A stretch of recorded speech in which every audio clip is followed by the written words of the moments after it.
Diserang Sohib Anies, Sandiaga jawab telak, Anies KO. Ditulis oleh Nina Nur di siwar.com.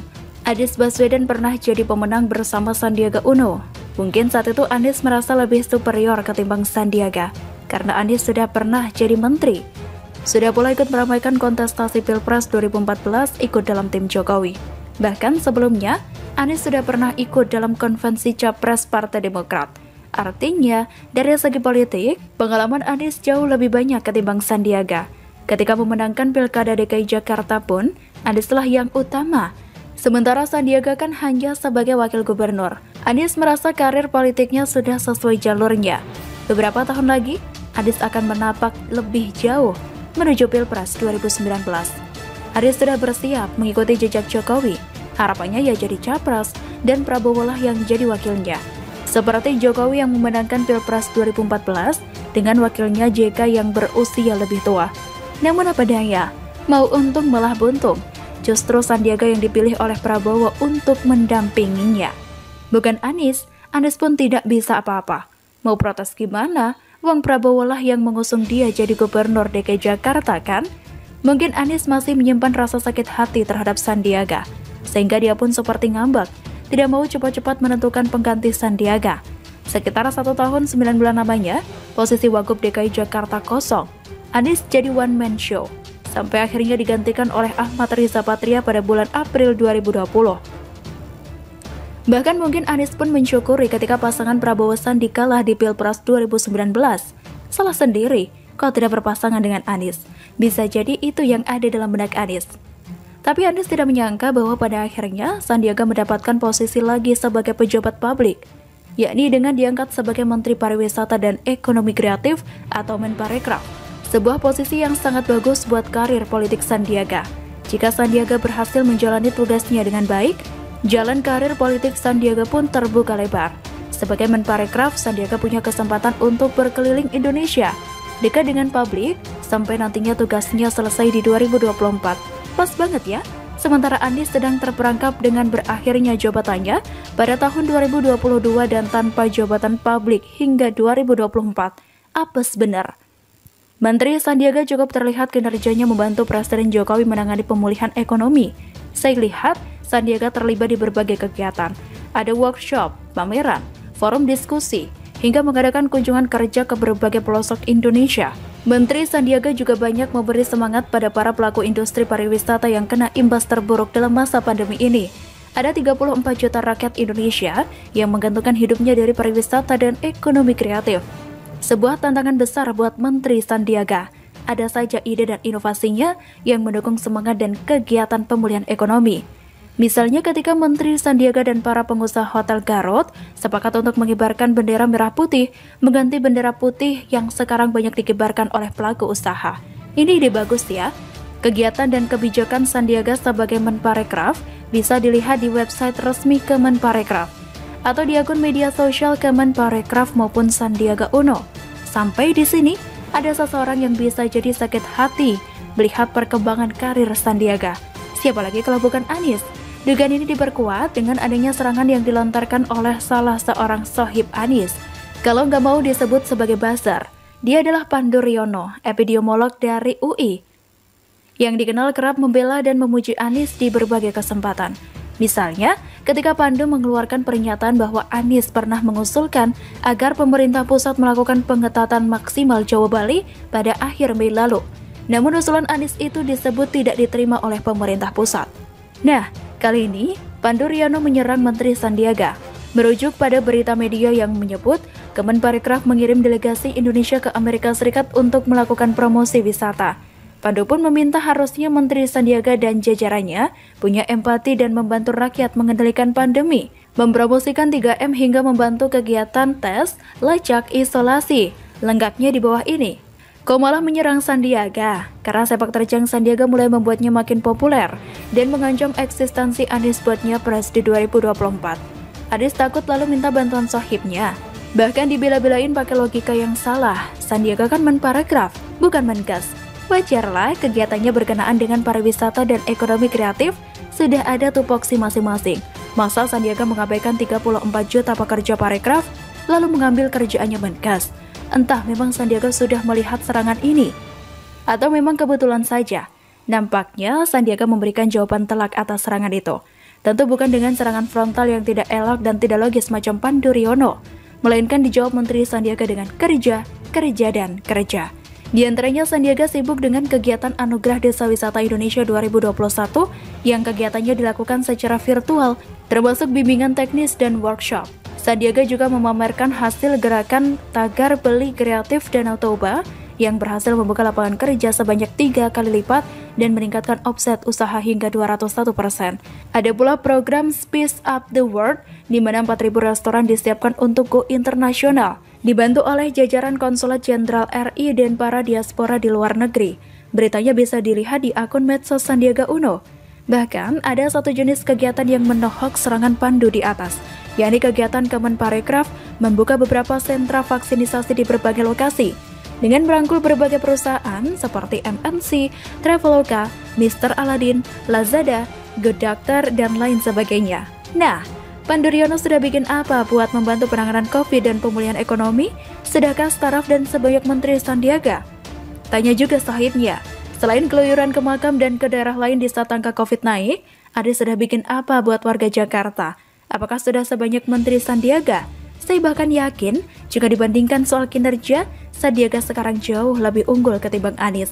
Ketika Anies masih saja menata kata, Menteri Sandiaga sudah banyak bekerja, kerja dan kerja. Mana makin populer saja loh. Tidak heran kalau Anies sekarang merasa sangat tersaingi. Selalu dari Cilaka, wariskan proyek mangkrak dan utang. Anies sudah mirip SBY. Ditulis oleh Nina Nur di siwar.com. Ada satu momen memalukan yang pernah dialami oleh Gubernur Anies, yakni ketika dia dikalahkan oleh mantan wali kota Surabaya Risma. Momen ini terjadi sehari sebelum ulang tahun Anies pada bulan Mei lalu, tepatnya pada tanggal 6 Mei. Ketika Presiden Jokowi memberikan pujian dan acungan jempol pada kota Surabaya, dengan diresmikannya pengolah sampah menjadi energi listrik atau PSEL, atau pembangkit listrik tenaga sampah atau PLTSA. Kota Surabaya menjadi yang pertama di Indonesia yang berhasil menuntaskan proyek ini.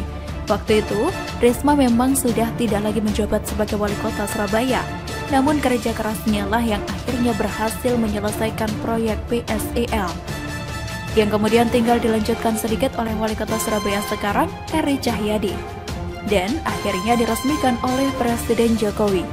Proyek ini memang bukan hanya ditargetkan ada di Surabaya, tapi juga di beberapa kota lainnya.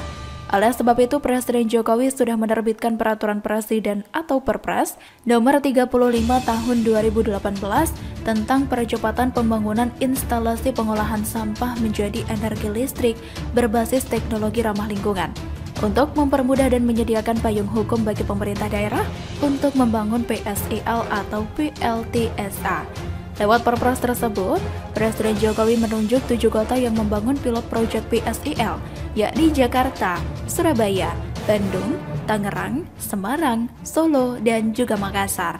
Atas prestasi Surabaya yang proyeknya sudah kelar, Presiden Jokowi memerintahkan agar kota-kota lain meniru dan mengkopi apa yang sudah dilakukan oleh Surabaya. Masalah sampah sudah harus jadi perhatian dan prioritas utama bagi pemerintah daerah, terutama yang wilayahnya meliputi wilayah perkotaan. Data tahun 2020 yang dilansir oleh majalah Tempo menunjukkan bahwa di antara ketujuh kota tersebut di atas, Jakarta menempati urutan teratas yang volume sampahnya terbesar, yaitu 7.500 ton per hari. Sedangkan Surabaya menempati urutan kedua dengan volume 2.600 ton per hari. Artinya, Jakarta harusnya jadi yang pertama menyelesaikan proyek PSEL ini, atau lebih dikenal di Jakarta dengan sebutan Intermediate Treatment Facility atau ITF. Proyek ITF memang sudah digembor-gemborkan Anies sejak tahun 2018. Bahkan pada tanggal 20 Desember 2018, dengan hebohnya Gubernur Anies menggelar acara groundbreaking proyek ITF yang berlokasi di Sunter. Apa kata Anies waktu itu?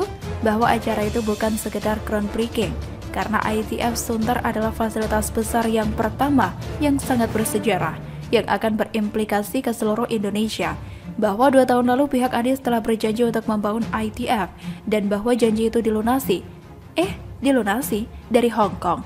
Kan baru juga acara groundbreaking, alias peletakan batu pertama, jangan-jangan omong doang. Benar saja, diberitakan media pada bulan September 2019 bahwa ternyata pengerjaan fisik ITF Sunter baru akan dimulai pada kuartal pertama tahun 2020. Dan sampai sekarang proyek ini mangkrak. Dari bulan Desember 2019 hingga awal 2020, Gubernur Anies ngapain aja? Waktu itu anggaran DKI Jakarta masih banyak. Kalau sejak awal pandemi tahun 2020 hingga sekarang, pastilah terdampak imbas pandemi. Ketika dana banyak, mengapa tidak juga dikerjakan? Kita lihat dulu sajalah sejarahnya. Proyek ITF Sunter ini diberitakan Anies kepada PT Jakarta Propertindo atau Jakpro sebagai pihak pengembangnya. Jakpro kemudian bekerja sama dengan perusahaan dari Finlandia Fortum. Keduanya membentuk PT Jakarta Solusi Lestari atau JSL sebagai anak usaha yang akan diberikan mandat untuk mengelola ITF Sunter. Proyek ini memerlukan dana sekitar 250 juta dolar Amerika Serikat atau sekitar 3,5 triliun rupiah. Sumber dana yang terbesar berasal dari fasilitas pendanaan dari International Finance Corporation atau IFC yang merupakan bagian dari Bank Dunia. Dari International Finance Corporation, sedianya proyek ITF Sunter akan mendapatkan dana sebesar 240 juta dolar Amerika Serikat atau sekitar 3,36 triliun rupiah. Namun, pada bulan Juni lalu diberitakan bahwa Fortum akhirnya mundur dari proyek ini, yang mengakibatkan batalnya IFC menggelontorkan dananya. Oleh sebab itu, kemudian pihak Jakpro mengajukan pinjaman dari Dana Pemulihan Ekonomi Nasional atau PEN sektor persampahan. Berhubung masalah sampah merupakan masalah yang sangat penting, pinjaman itu pun disetujui sebagai bagian dari pinjaman yang dikucurkan buat Pemprov DKI Jakarta. Pada bulan November 2020, diberitakan bahwa Pemprov DKI Jakarta mendapatkan pinjaman PEN sebesar 12,5 triliun rupiah yang akan dicairkan secara bertahap. Untuk tahun 2020 sudah dikeluarkan sebesar 3,26 triliun rupiah. Menurut Anies waktu itu, dana pinjaman PEN akan digunakan buat pembiayaan infrastruktur yang terancam mangkrak. Di antaranya, buat infrastruktur pengendalian banjir, peningkatan layanan air minum, transportasi, dan pengelolaan sampah. Anehnya, Anies juga memasukkan proyek revitalisasi Taman Ismail Marzuki atau TIM dan pembangunan Jakarta International Stadium atau JIS dalam target penggunaan dana untangan tersebut. Padahal kedua program tersebut bukanlah termasuk yang urgent buat kepentingan rakyat. Hal ini mengundang kritik dan kecaman dari DPRD DKI Jakarta. Namun, Anies jalan terus saja dengan keinginannya itu. Akhirnya ketahuan, yang diselesaikan Anies dengan dana PEN malah proyek Stadion JIS. Lewat akun media sosialnya pada bulan Juni lalu, Anies memamerkan proyek JIS yang diperkirakan akan rampung pada akhir tahun ini. Sementara kita tidak mendengar kelanjutan proyek-proyek lain yang jauh lebih penting seperti penanganan banjir dan tentu saja ITF Sunter. Anies terbukti tidak konsisten dengan perkataannya sendiri. Di acara groundbreaking tahun 2018, Anies menegaskan pentingnya proyek tersebut. Bahkan Anies sampai menyebut seluruh Indonesia, pakai kata melunasi janji pula. Padahal baru juga aja peletakan batu pertama, buktinya mana?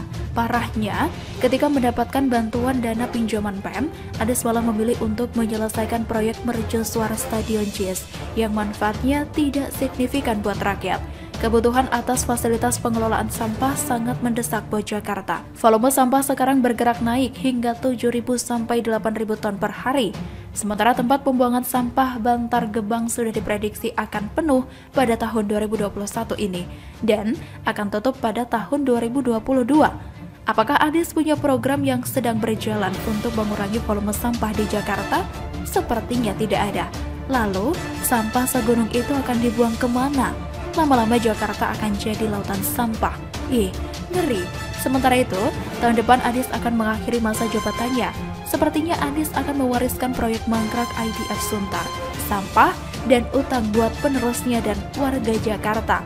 Masih bahagiakah warganya? Kok mirip-mirip sama SBY ya?